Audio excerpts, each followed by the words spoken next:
Pinaghahandaan na ng militar ang pagtatayo ng mga pasilidad sa pinagagawang teritoryo sa West Philippine Sea, partikular na sa Pag-asa Island.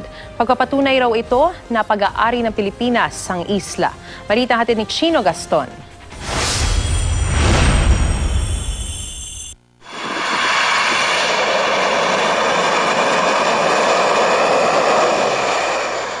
Matiwasay mang narating ng pinuno ng AFP at Defense Department ng Pag-asa Island.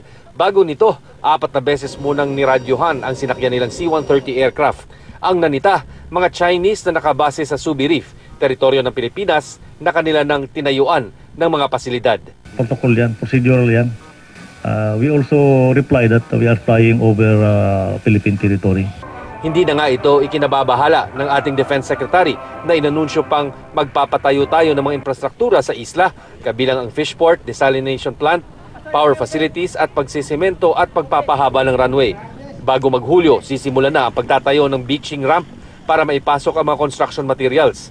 Bilang alter ego ng Pangulo sa larangan ng defense, patunay ba ito na ang strategiya ng gobyerno ay nasa gawa talaga at wala sa salita? Kasunod kasi ng pahayag na ito, I may go to Pag-asa Island to raise the flag there. inalo ng Pangulo ang China. Ang China sent word na please do not do that. Because of our friendship with China, I will not go there to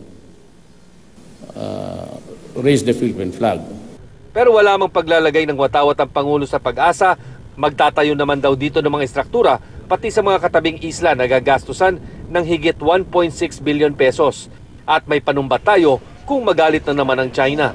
Pero kita nyo naman yung Subi Reef, masyado nang tayo na nga lang nahuli dito eh.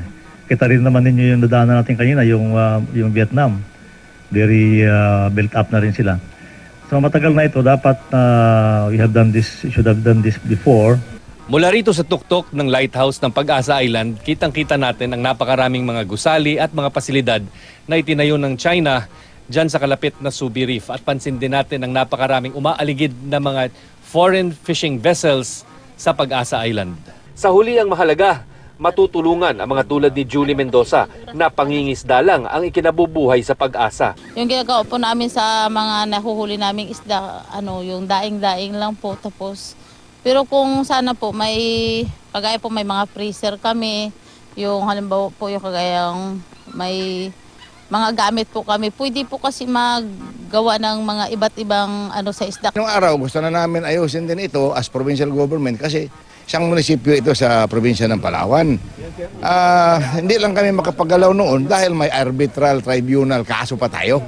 Diba? So nang lumabas na yun, sinasabi na 200 nautical miles ay Palawan yan, di ano pang sasabihin ng China, di ba? So at least atras sila, makipagkaibigan na lang. At habang wala pa yan, tuloy ang pagbabantay ng ating mga sundalo sa isla. Pinupuntahan namin para tanongin kung ano yung ginagawa nila doon. Kung ano bang... Ganun na yung... Pero wala naman parang kapaputo. Wala naman tayong ganun pa ditong history. Chino Gaston, GMA News.